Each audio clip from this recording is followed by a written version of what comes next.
Hi guys, welcome to Little Wicket Railway. I'm Rob and in this video we're taking a look at the Hornby APT.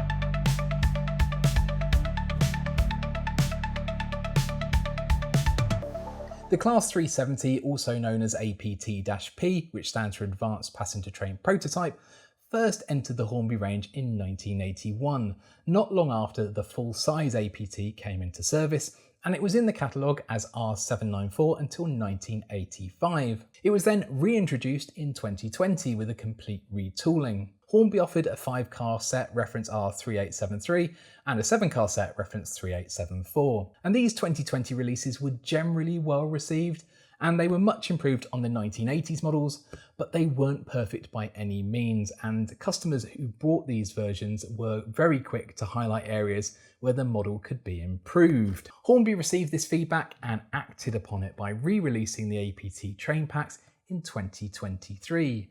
These were essentially the same as the 2020 releases, but with a handful of improvements based on the customer feedback. The weight of the motor car was increased to gain more traction. Improvements were made to the motor pivot mounts. The cab windows were redesigned to make them more accurate. Modifications to the pantograph were made to improve strength and operation. The lighting PCB was redesigned to stop the capacitor from being visible. And I believe the DCC sockets were changed from 8-pin to 21-pin. So on one hand, it's great that Hornby listened to the feedback and acted upon it, because the hobby now has a greatly improved APT model. However, on the other hand, a lot of the issues identified and later corrected really should have been picked up by Hornby long before the model was ever released. I wouldn't be too happy if I'd bought one of the earlier versions only to find that less than 3 years later a substantially improved version is on the market and that my model has been massively devalued.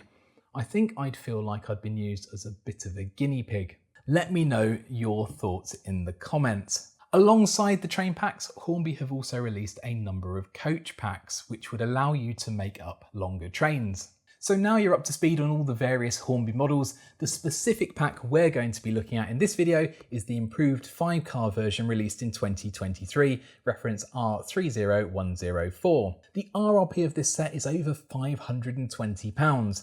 But you can find them heavily reduced at the retailers now, and Rails of Sheffield currently have this set on sale for £295. They've also got the 7-car set in stock for £345. Those prices sound pretty reasonable to me, but I suppose we'll only know if they're good value once we've had a chance to take a look at the model.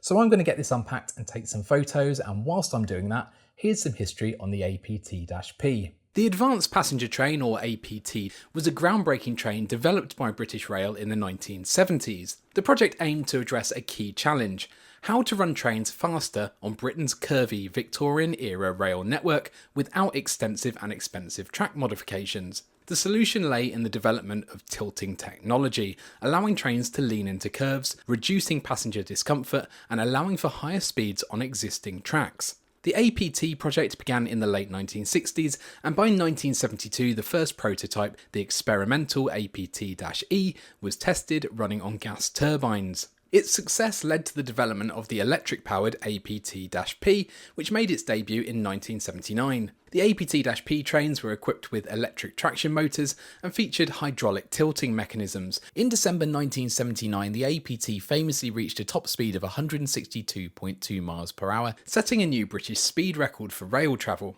However, the APT programme was plagued by technical issues, including frequent tilting system failures and problems with the brakes.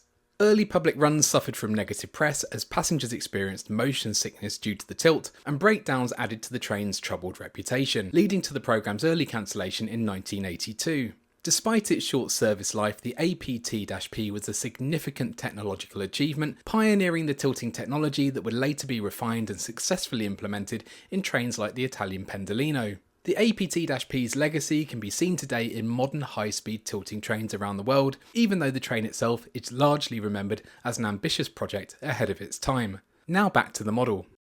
The 5-car train pack includes 2 driving trailer second models. These are the ones with the cabs, 1 non-driving motor, that's one with pantograph on top, and 2 trailer brake firsts. The instructions give you the coupling sequence and show you how they all fit together, plus they show you how additional models can be added to make up a 7-car train or the full 14-car version. We'll start by looking at the non-driving motor, also known as the NDM unit, which is located in the middle of the train. The unit is number 49001, and we've got the Intercity APT branding on one side and the British Rail double arrow logo on the other side. Underneath the APT and the BR branding, we've got the white and red lines which run the entire length of the train.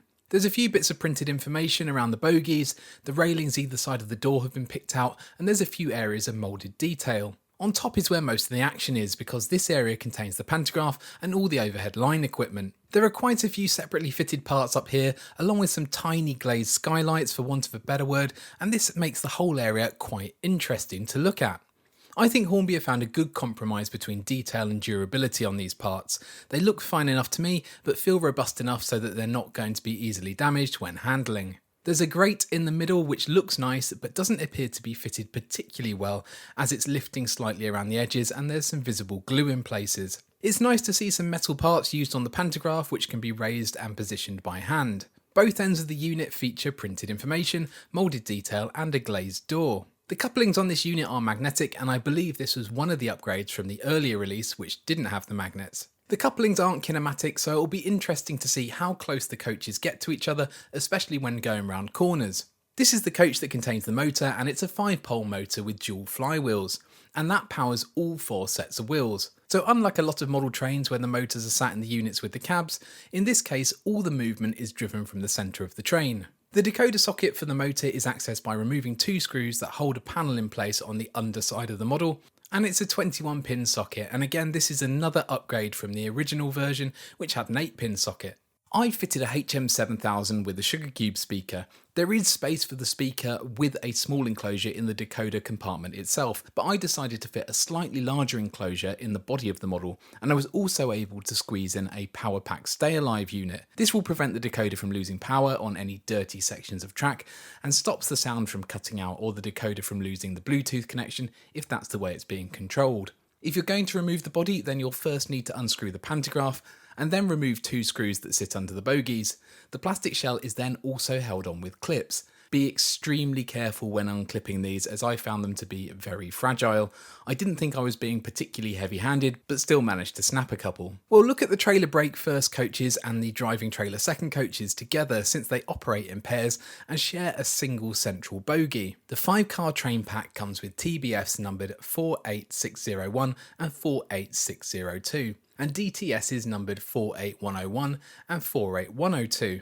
The livery already seen on the MDM continues on these coaches with the red and white lines running down each side. All the windows have fine silver linings. I've already mentioned that these pairs of coaches share a single central bogie, and you can see how the TBFs are just sat on a peg on one end of the bogie. A big selling point of these models is that it replicates the tilting action of the prototype, and you can see here on the bogie how that is achieved. This pointy piece of plastic moves laterally when the train corners and pushes up on this U-shaped area under the coach, which forces the coach to lean slightly to the side. And it can do that because it's sitting on the smoothly rounded peg. Really quite a simple design, but hopefully very effective to look at. Lighting bars run the length of the coaches to illuminate the interiors, and they're fitted with capacitors to eliminate flickering. One of the major criticisms of the original design was that the capacitors were too large and obvious within the coaches, but I'm pleased to say that this has now been rectified and the capacitors are so discreet that you won't be able to see them. There are pickups on all wheels on each bogie, although the trailer brake first can only utilise the source from one bogie since there's no electrical connection to the central bogie. On one end of each pair is the magnetic coupling to connect with the motorised unit, and at the other end we have the cabs, and this train pack has the full yellow ends, whereas the 7-car pack differs slightly and has black window surrounds. The details and livery of the cab can be used to date the train, and in this case the models reflect what the APT would have looked like in 1979 or 1980. The cab windows were slightly redesigned as part of the upgrades, and I think it looks really good. The glazing is nice with the windscreen wiper separately fitted. Inside the cab, the controls console is only a moulded piece of plastic without a huge amount of detail, which is disappointing, but we do have a painted driver pre-fitted, which is a nice touch. Although you do get one at both ends, and I'm not sure if that would have happened in real life. The cabs also feature lighting, included illuminated cabs, tail lights and headlights. To control the lighting, each cab requires a 21-pin decoder, so the full train takes 3 decoders in total. The decoder sockets for the cabs are accessed by removing the 2 screws from the panels underneath, and I've chosen to fit basic Hatton's decoders. So that's an overview of the models included in the 5-car train pack, but before we take a look at them in action, I've got a minor grumble and it's about to get nerdy. As part of my research on the APT-P, I've used 2 fantastic websites, APT-P.com and 25kv.uk. Both have tons of information on the APT, including all the recorded formations. There's even a whole section on 25kv.uk which looks at the Hornby train packs and what would be required to make up prototypical formations. And it turns out that Hornby have chosen to represent formations that never occurred in real life, and they've actually made it quite tricky to put together a formation that did run in real life. Hornby have made some really poor decisions here when it comes to running numbers and liveries. It would have taken very little effort for Hornby to have produced a pack that contained a prototypical train, and whilst most people won't care, some of us would have really appreciated that. Anyway, let's get it on track and see how it runs.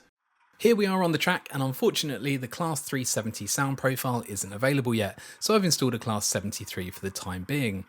And as with the Class 800 review, I'll start by stating the obvious. This is a long train. With each coach coming in at just under 30 centimetres, it totals up to be around 1.5 metres. So on my roundy layout, it doesn't really get a chance to straighten up before hitting the next curve. So that's more motivation for me to get on and build the bigger layout. And as with the Class 800, I'm having to run it on the second radius inner loop due to the long coaches contacting the retaining walls on the outer loop. However, this does mean that I can confirm it negotiates second radius without any issues, and I think it really shows off how good the tilting mechanism looks. It just flows from side to side really smoothly, and it looks incredibly cool. I've owned this model for months now and run it for a good few hours without any derailments or issues. It's very reliable. This is on 50% throttle and it doesn't struggle for power at all. I think having the motor in the centre of the train helps, and I believe they've added some extra weight to the non-driving motor unit to give it more traction. I love the lighting, and the capacitors mean that it doesn't flicker at all. It actually stays on for quite a long time after power to the layout is cut. Overall, I really like this train pack. Whilst it must suck if you bought the initial 2020 release, I'm so pleased Hornby listened to the feedback and made the improvements, because they've taken this model to the next level and really done it justice. My only minor gripes are that it's hard to replicate a real formation, and I wish there was a bit more decoration in the cabs and coach interiors. But on that decoration point, Chris from the Cheshire Lions YouTube channel has made a video where he transforms the coach interiors by adding headrests, seat covers and details to the bar area. He also shows the full-length APT stretching its legs, which is incredibly impressive. Do go check out the full video on his channel. I'll put a link in the description. It's definitely worth a watch. Should you want to upgrade your models, then Chris is selling a kit. Just drop an email to chris.clenton@gmail.com for all the details. So that's about it for this video. A massive thank you to all the YouTube members and patrons for supporting the channel. It's very much appreciated, and your names are up on screen now. If you've enjoyed this video, then please do give it a like and subscribe to the channel. Thanks for watching, and I will hopefully see you again soon.